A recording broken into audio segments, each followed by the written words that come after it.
Hospital port as pride and dignity stop the New World Order. Welcome to Her Panwo TV. And this is a follow-up video to what I did a few days ago called Harry and Meghan Do a Runner. And it may not be what you expect either. I've sort of changed my mind on a few things, or I'm thinking things over. First of all, I need to apologise if I'm sweating a little bit. It's actually very hot in this room because, as you can see, I am defrosting my fridge. And to do that, I put the little electric heater on, and it's very warm in here. I want to get it done as quickly as possible. That's why it's nearly done. Actually, I can switch it off in a minute. But I am sort of sweating and hot at the moment.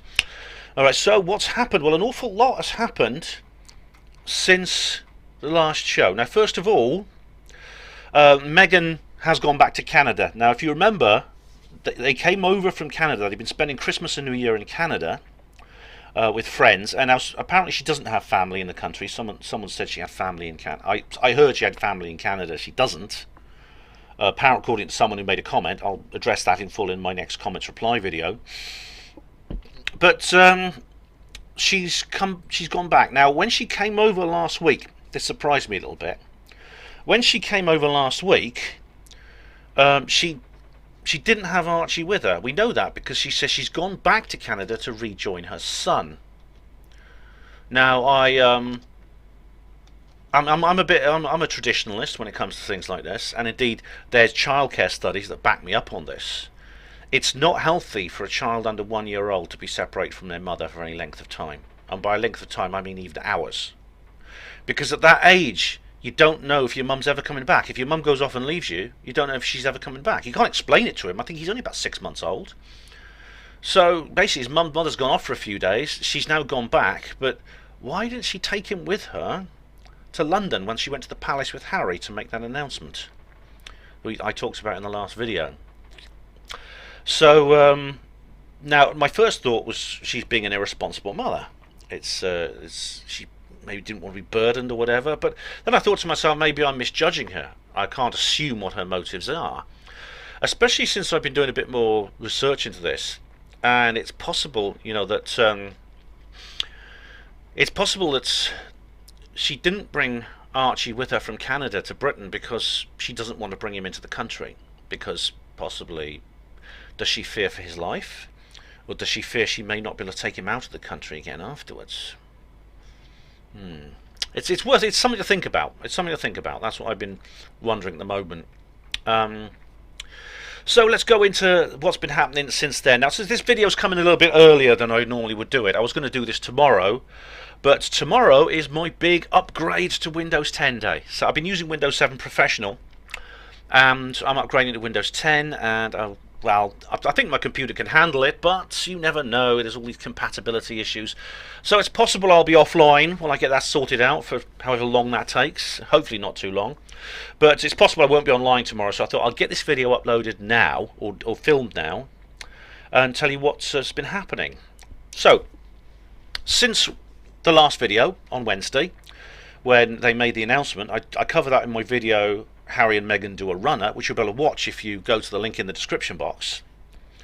The Queen has summoned the entire royal family to Sandringham for a conference, a summit on the future of the Sussexes. Yes. She is not amused, as the title of this video goes. Now, the people who are going to be attending are Prince Harry, his brother Prince William, the Duke of Cambridge, their father, William's father, the Prince of Wales. He's actually on his way back from Oman because he's just been to a funeral in Oman in the Middle East. Meghan is going to join in the discussion, but only on the phone, or maybe on Skype or something. She's not going to attend in person. There's some questions over why that is, or whether we'll ever see her in the country again. We don't know. I mean, this as I said, this won't be what you expect. I have changed my mind over a few things, and yeah, I'm going to address some of the uncertainties I'm feeling at the moment. Alright. The BBC royal correspondent Johnny Diamond said he hopes that the talks will produce a next step on the way to defining the couple's new relationship with the royal family, in line with the Queen's wish to find a solution. There are formidable obstacles to overcome.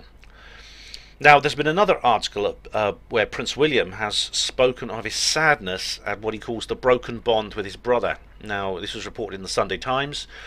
Apparently, William said to a friend, "I've put my arm around my brother all our lives, and I can't do that anymore. We're separate entities going on separate paths." Now, Harry, for his part, has said he still loves his brother, but it's clear they are kind of they're kind of like there's a wedge been driven between them, and there could be several reasons for that. The ones they're talking about officially, but also others to do with the things I talked about in the last video, which include what happened to their mother, and of course Harry's paternity. I've got to make another correction actually, because I mentioned in the last video that James Hewitt was dead. That's the man I believe is Harry's father. It turns out he's not dead actually. I swore I saw a news article saying that James Hewitt was dead. He's not. I mean, maybe that was the Mandela effect. I don't know, or maybe it was a mistake on my part. Come on, which is more likely? It's got to be the Mandela effect, hasn't it?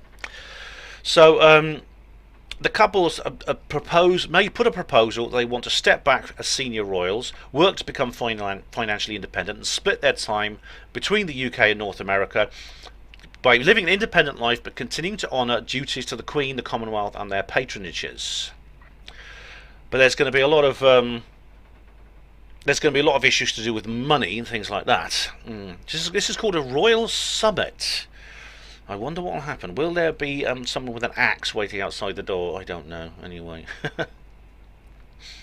The deal must be robust and workable. Now, there's an awful lot of issues, and again, we've got to ask the question why. When you hear me talk about these, you've got to ask the question why.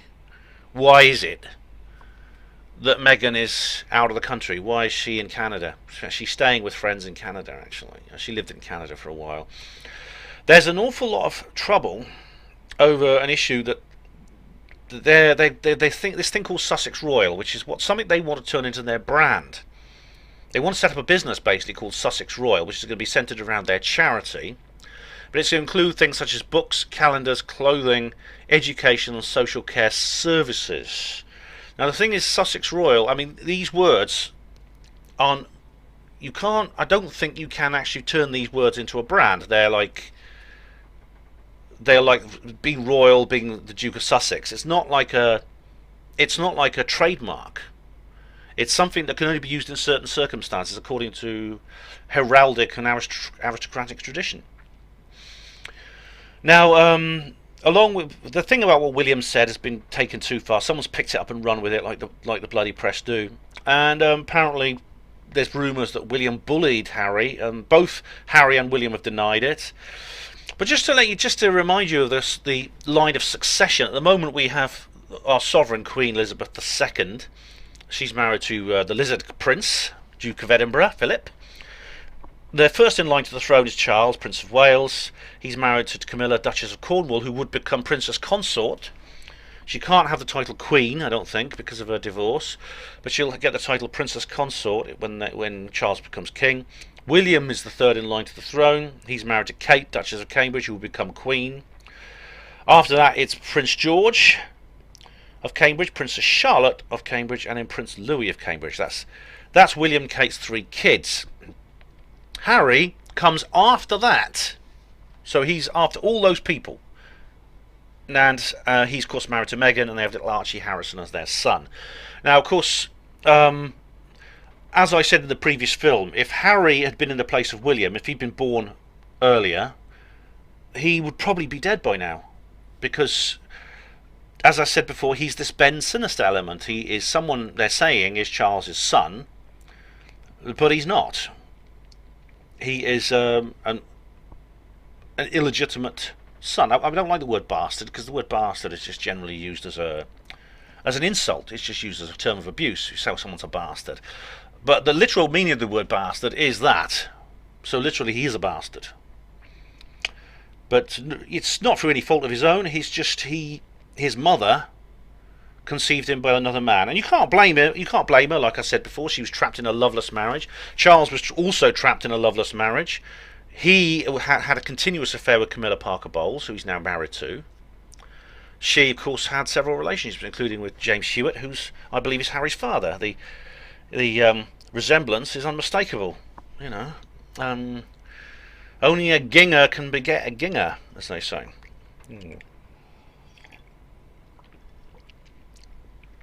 Anyway, there's going to be all kinds of issues to be discussed. It's going to be called. It's called the Sandringham Summit. And in fact, a decision has been made. I'll come on to that in a moment. Now, there's got a lot to do with being funding, because they have a sovereign grant. This is what they get paid for from the Exchequer. They're on the civil list, and they want to become financially independent. So are they going to have a dual income, or will they basically have their entire sovereign grant cut, and so they just earn their own living? They claim they already pay the costs of their travel and things like that, because they've been criticised for their use of private jets. According to the figures, Meghan took a budget airline to Canada when she headed off to see Archie. And just imagine that. Just imagine getting on an EasyJet or something, and you sit down one of their cramped little seats, and they hand you out the microwave cottage pies and stuff like that, and you look over and there's, don't I know you from somewhere? Yes, I'm the Duchess of Sussex. Oh, right. Oh, how's Archie? How's Harry? How you getting on? You know, things like that. Yeah, what's it like being the only human in a family of reptilians? Oh, sorry. Do you? Oh my God, we're stuck on a 12-hour flight together, and I dropped the bombshell already. Oh my God. You just imagine leaning. She'll be leaning that way. I'll be leaning this way. You know, talking to the people on the other side of us. I don't. Surely she didn't use a budget airline. Come on.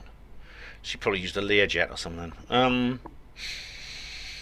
Anyway, how will they earn money? Now, they're worth about 10 to 15 million, they reckoned. They inherited some money from Diana. They have several assets and things like that. And of course, what they're worth officially is probably a fraction of what they're actually worth. But as Johnny Diamond has said, the general rule has always been: if you're a working royal, you don't get paid to do your work. You don't get actually any money. You get the money, but it's not specifically for the work you do. You get it whether you work or not. Although there's going to be a lot of fuss though about the monetising the royal brands. I mean, some critics have described it as privatising the royal family. But then, will they keep their royal titles? And they won't. There's no indication they will renounce them. Could they be stripped of them? Because Princess Diana was originally Her Royal Highness. She divorced Prince Charles, and as part of that divorce was she lost that title. She went back to being Lady Diana Spencer. So where are they going to live? Now, they're going to have homes in Canada and Britain. Now, they're thinking about picking up a home in Canada. Meghan lived and worked in Toronto while she was doing the legal drama series Suits. She has several Canadian friends. The Daily Mail's royal correspondent, Rebecca English, has suggested they may eventually settle in Los Angeles. So, Gareth Davis, pop in and see them. Or better still, when I come over and visit you, introduce me. Meghan is believed to be applying to be a British citizen, which I don't see that being a problem. I mean, anyone who gets off a rubber dinghy by the White Cliffs of Dover can be a British citizen now, so I don't see how there's going to be a problem with Meghan. But it says here, Archie is only 8 months old. He's 8 months, yeah. When he grows up, when he attends school, that could determine where the Duke and Duchess have their main home. The Frogmore Cottage, which is their current home, which is in Windsor Park, it was refurbished with 2.4 million in taxpayer funds. They will always have a place to call home in the United Kingdom. Now, this is something that the Republic website was going on about. Peter Tatchell and these people are part of this group called Republic. I was saying I was going to follow them on Twitter. Well, I already did. I checked and I already hate follow them on Twitter. I hate follow them along with Kevin Logan and Christy Winters and Mike Stutchbury and all these people. You know, I have more hate followers than I have actual love followers. How will they conduct their tax affairs? If they choose to base themselves outside the UK for any length of time, there are likely to be tax implications. Under the Canadian tax system, anyone who's lived in the country for 183 days or more a year must pay tax, regardless of where it's earned or received, to the Canadian Exchequer. Similar rules apply in the United Kingdom, but the limit is 90 days. So Harry says he's been warned he risks facing double tax on his income So he's going to have to be careful, I think, to check the calendar. What he could do is he could just nip out in quickly, just so he's rubber stamped out the country before he hits the 183-day mark. You know what I mean?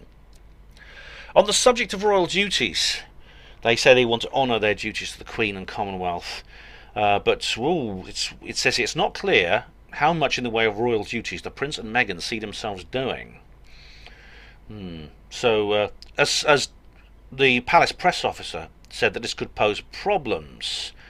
Another person said, this was a person speaking on the street, "You're either a royal or you're not a royal. You can't have a leg in one camp and another leg in another camp." The foundation, and that's going to be an issue, this the Sussex Royal thing. They might have to change its name. If they change its name, it probably won't be an issue. They could just call it the Harry and Meghan Foundation or something. I don't know.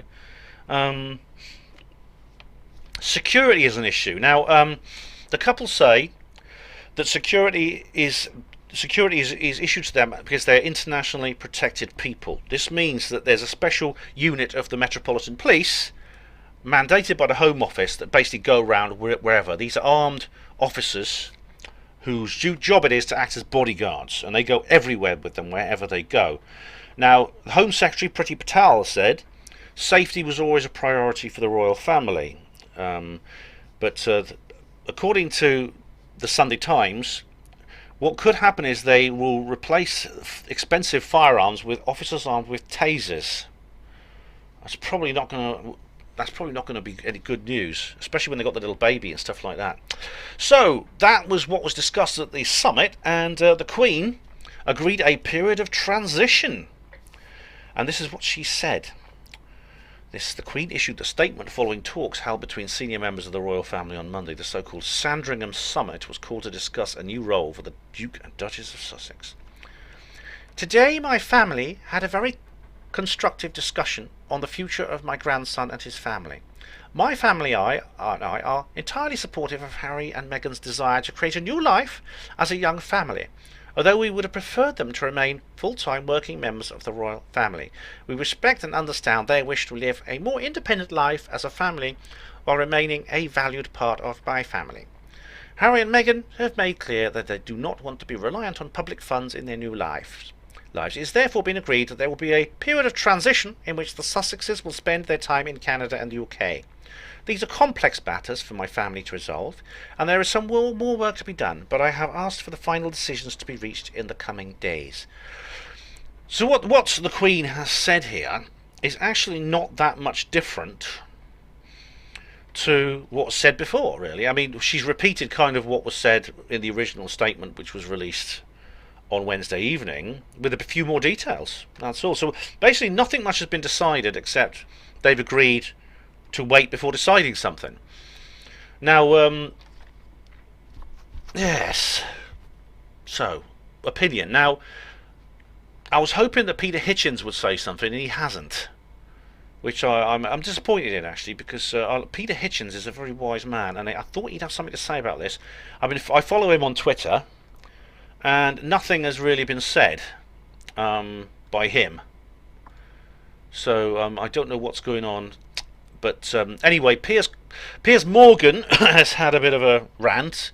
He's actually proposed. He's actually started a petition, which apparently he's got the full amount for, to completely cut all of the public support for the Sussexes. And he's a bit angry, you know, because he says that Meghan Markle was one of the people who used to be a friend of his, but she sort of ghosted him when she got together with Harry. And apparently this is a common complaint of Meghan's friends, that she ghosts them. She says she just basically cuts off all contact with them with no explanation the moment she got with Harry.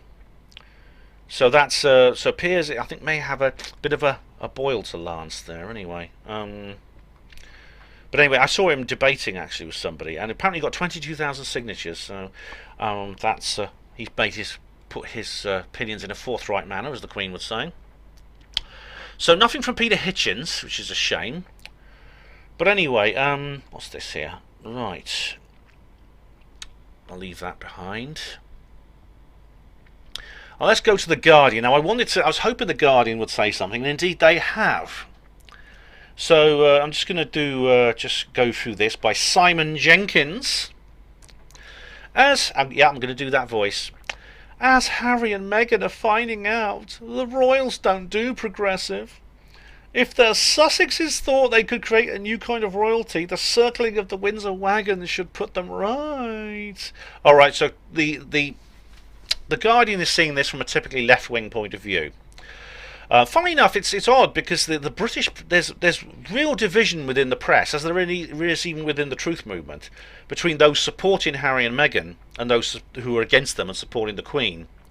And of course, the Guardian, New York Times, all the American papers are saying Meghan's great. It's really good what she's done. The British press is very much against her. For example, I'll say what Nigel Farage was really quite scathing. Where was he? Hang on, I'll go back to the top here. I'm just going to readjust my notes here because I've got them in the wrong order. I don't want to make mistakes by leaving them behind. Let's go back up here. So yeah, there's all kinds of here we go.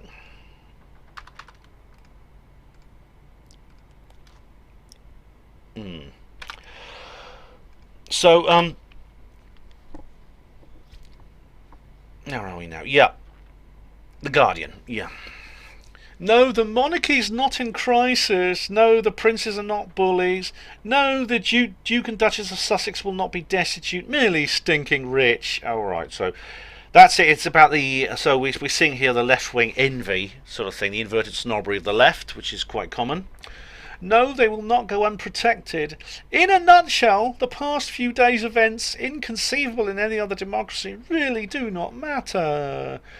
Yeah, I mean, honestly, I think if the royal family can survive the Mrs. Simpson issue with King George V, which they did, of course, they survived that.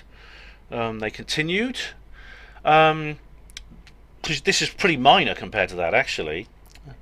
Pull the other one. The nation is on tenterhooks, or at least its mass media is. The Royal Press Corps is about to be deprived of its beloved stereotype. The tearaway young prince who goes to war, marries a beautiful woman and shakes the monarchy to its foundations.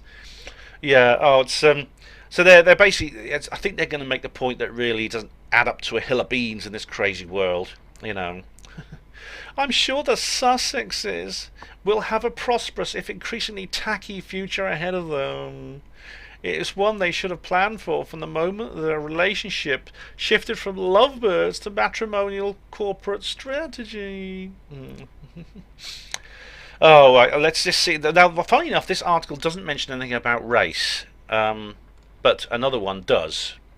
There's this one here. This is by Nesreen Malik. Britain's racism pantomime is now starring in Meghan and Harry. It's pantomime season again. Is Britain racist? No, it's not. Oh, yes, it is. Yeah, the script is ready. Oh, the headlines are well rehearsed. Anyway, well, they go on about Stormzy here. I don't want to talk about bloody Stormzy. This week, the very special guest, Meghan. Has her treatment in Britain been marked by racism? There's a lot of issues here. There's all kinds of things to do with the pantomime thing. Piers Morgan, you see, he did make a big issue about Meghan and the race thing because, of course, she is mixed race.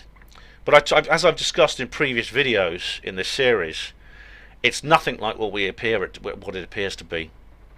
This is this whole issue because this is what I said before, that the Republicans have been going on about the royal family being so white, and of course bringing Meghan in completely shut them up because look, they've got now a brown-skinned woman in the royal family.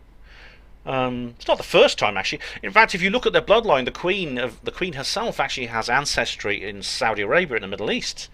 She is actually a something or other second, third, or fourth cousin of King Saud and of Saudi Arabia and things like that. But of course, you know, I don't really need to. I'm not going to read all this because it's just. Oh, this is a bit. Here we go. Harry and Meghan were meant to embody post-racial Britain. So much for that, says Anna Salim. Oh, there's more. It goes on like this. Here's another piece of comment from the Guardian. This is by This is under the race category. Oh, dearie me. And Piers Morgan actually did challenge this woman on his show. And I mean, I'm not a big fan of Piers Morgan. I think he's a bit bombastic, and I'm sure it's just a role he's playing. But you know, he made the point, you know, that really Meghan has not really received any kind of treatment that other members of the royal family haven't received many times. Yes, she's had a tough time with it. She's not used to it, but it's nothing compared to what Diana got, and even Camilla and other people like that. They all get a beating from the press and stuff like that. But of course, as I've explained before, this is all a distraction. This is just really a distraction, because it's a what Richard D. Hall calls a phony bone of contention, because the royal family are not white. They have been interbreeding exclusively amongst themselves since the ancient world. In racial terms, they are quite literally a breed apart.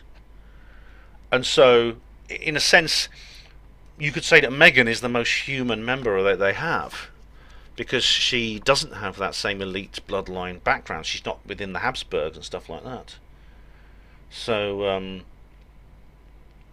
it's all this sort of thing is in a sense, it's a moot point.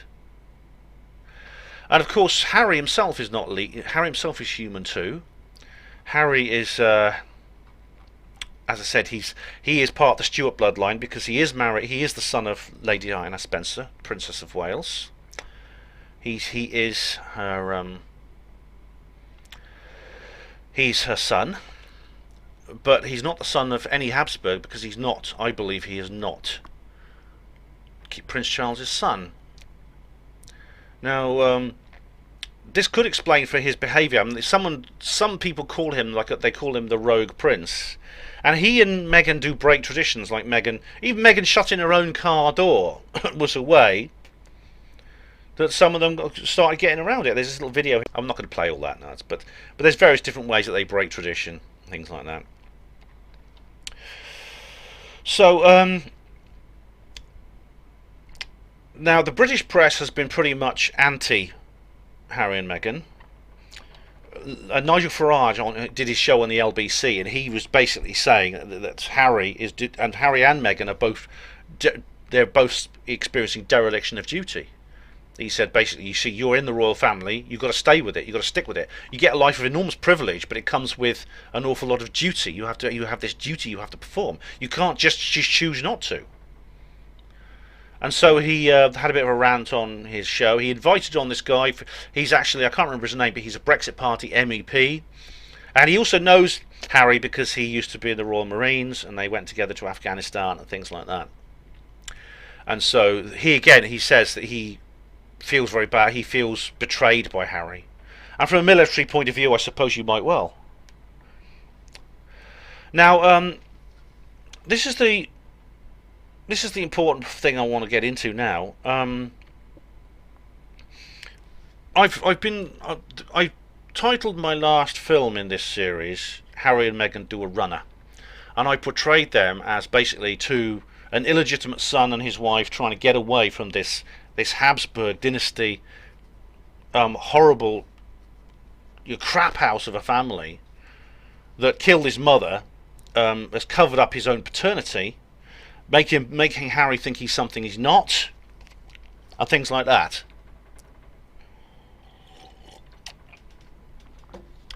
That maybe it's not like that. I mean, I've been watching this. It was actually Mrs. B who put me onto this. It's someone called According to Taz. That's according, and to Taz is number 2 and TAZ. And she's like a royal watcher, and she has been commenting. She's been doing a number of number of commentary videos, a bit like this one, on her channel. And I must say, it has made me think again about what's going on. It has made me reconsider my position here. Now, I want to say I'm not making any decisions at the moment, but Taz, or whatever her name is, according to Taz, is portraying this whole issue in a very black and white fashion, with Meghan being the bad guy. Now, this is something called the Meghan Markle myth. Now, so a lot of people have said this, that Meghan is somehow a bad person. And so what she's done is the way Taz is portraying her is as a narcissistic gold digger, and she brings evidence to bear from Megan's previous friends, and the way she's behaved with other friends and the way she's behaved with other partners. Apparently the issue with her father not being at the wedding, which I talked about in my video about the royal wedding, it was Megan's doing. She essentially banned him from the wedding, which is why he wasn't there. Her mum was there, her dad wasn't. So, and also she says she makes a big fuss about her pregnancy. And Taz says, now she's got, her latest video is called Insurance Policy. And it's all about the fact that she's saying Meghan married Harry and decided to have the baby as soon as possible as I forgot the actual point she made, but basically it was in order to cement herself into a way of getting resources from Harry. In a sort of Stefan Molyneux sense, it's what does Molyneux says? See how friendly they are when they think that gravy train is pulling out of the station, that sort of thing. And she makes the point that her pregnancy, which was 10 months long, apparently, Meghan always made a big deal out of her pregnancy. She had to walk along with her hands over her belly, even when she wasn't even showing. Her pregnancy bump wasn't even showing. Now she's saying the reason Meghan isn't bringing Harry and Archie into the country is not because she fears she wouldn't be able to take him out again, but she wants to keep Archie out of the country as leverage against Prince Harry. Taz, if that's her name, Taz predicts that Meghan will soon institute divorce proceedings against Harry. And in fact, she points to a video that was shown in which Meghan had was seen in public without a wedding ring, and Taz said that this is basically Meghan's warning to Harry. This is a shot across his bows. This is do as I tell you if you don't want to lose all your money and never see your son again. Now, I don't know if that's true. I don't know. I mean, I've not watched all of Taz's videos, but I've subscribed to her and I'm checking her various videos. She's done a number recently about Harry and Meghan. But it would mean that now it's possible. I mean, as I know, this is what I've said in my videos about feminism and things like this, that Meghan, she's portraying Meghan essentially as hypergamous. This is what the MGTOWs call a monkey brancher. And of course, as I've said in my MGTOW video and several other videos, this is one of my criticisms of feminism. Feminists say an awful lot about toxic masculinity and how the world, basically all the evil in the world is the product of white men. White men. White men. White men. But of course, the truth of the matter is women can be evil too. And Stefan Molyneux has a couple of videos called about female evil. And another person I recommend is a woman herself, actually, Dr. Tara Palmatier. Do check out her videos as well. It's Shrink for Men. It's called Shrink for Men on YouTube. She talks about female narcissists and things like this. So it is, women can be evil just as much as men can, in a different way. I mean, men will often use physical force in the pursuit of evil. Women will use social violence as opposed to physical violence. And unfortunately, this does happen. There's a friend of mine, actually, who's in a predicament where he essentially has been, cocknapped is the word that Molyneux uses, by his wife. They now have a child together, but she's now buggered off and she's not letting him see the child and she wants alimony. And now that could be another reason she's in Canada. Now alimony is where basically a divorce, it's about financial settlements during divorce, about where the resources of the couple go, and 90% of alimony payments go from the man to the woman. At least I know in North America, United States and Canada they do, certainly in the United States. I don't know all the details. Here in Britain it's not so bad, but one of the reasons Meghan could be in Canada, if she is this money-hungry blackguard that Taz portrays her as, is because she plans to divorce Harry. She wants to divorce him and take all his money and do it in Canada where she can get a lot more from him. And many people have been saying have been taking this position on Facebook, so sort of saying, yeah, Meghan's nasty, Meghan's vicious, Meghan's the bad person in this particular equation. Poor Harry, he's swum into the net of a nasty gold digger, etc., etc. That could be true, but I don't know. It could be true. Someone told me that this is a plan to destroy the royal family. Meghan is basically a cultural Marxist plant to destroy the royal family. I don't know about that. I mean, see, the royal family, the Habsburg dynasty, I don't know if they can be supplanted, unless the Illuminati want to supplant them in some way, get someone else to do the job. In this time of crisis, with the stuff that QAnon talks about, maybe that QAnon has been talking about, maybe the Illuminati have decided they want another bloodline on the throne of England. It could happen.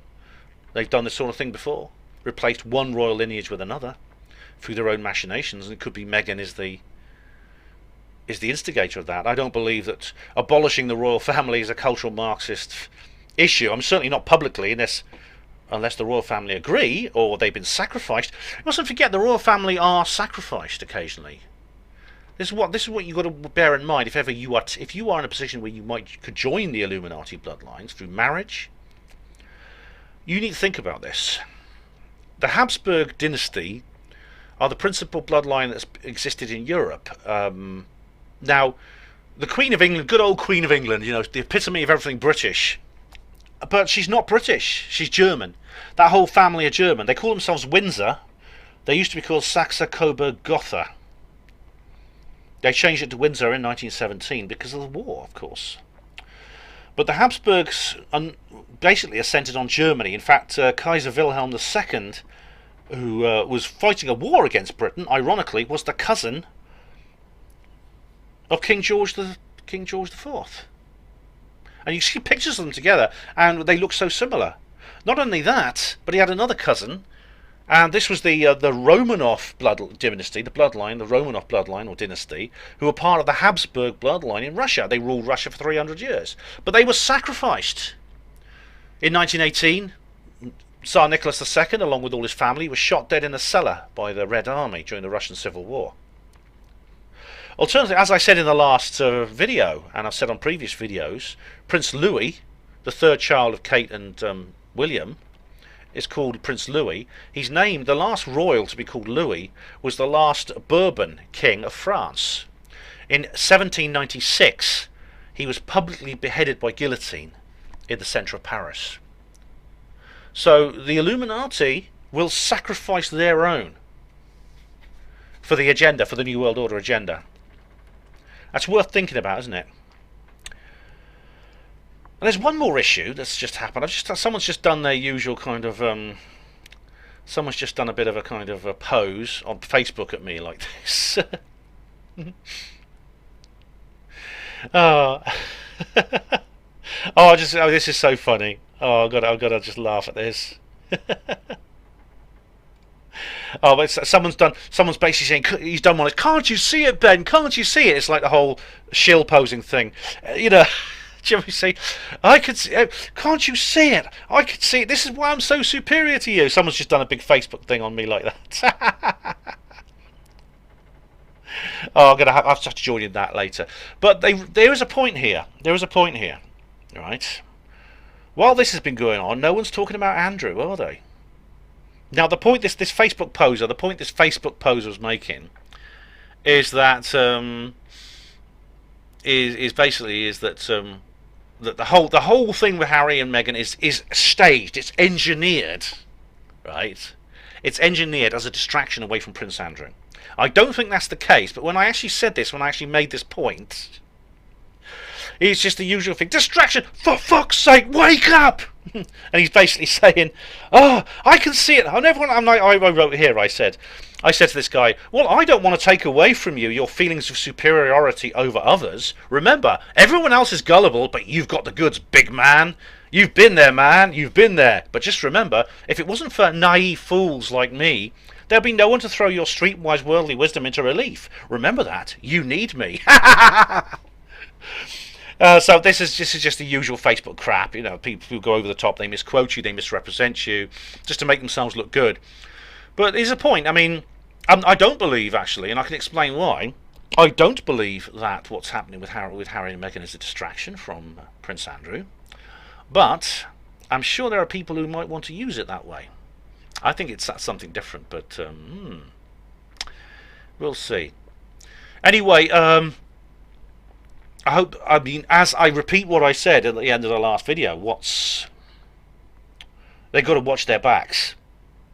I think if it was necessary to dispose of them, the whole family, if necessary, in any way, that is Harry, Meghan, Archie, all of them, I can see it happening. It could be, right, that Taz and everyone else is wrong about Meghan being so evil, an evil narcissist gold digger. Maybe she has seen something, maybe she's keeping Archie out of the country for that reason. I don't want to judge or misjudge Meghan. And this is why I changed my mind on a few things here, and this is why I don't have any firm conclusions to give you at the end of this particular video, I'm afraid. I'm still not sure exactly what's going on. But I'm not as sure as I was when I made the last video that this is just Harry and Meghan doing a runner. There could be more going on, and maybe there's some kind of three-way split here with Meghan, the royals, and Harry. I don't know.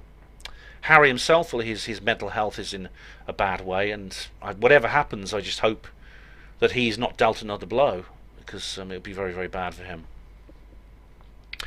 Okay, so when my computer is finally working again, which I'm sure, I don't want to be a pessimist, but you know, I can't guarantee it'll work tomorrow when I install Windows 10. So if it doesn't, I'll see you when it is working. If not, maybe I'll see you sooner. Thank you for watching Her Panwo TV. Hospital Porters, Pride and Dignity. Stop the New World Order.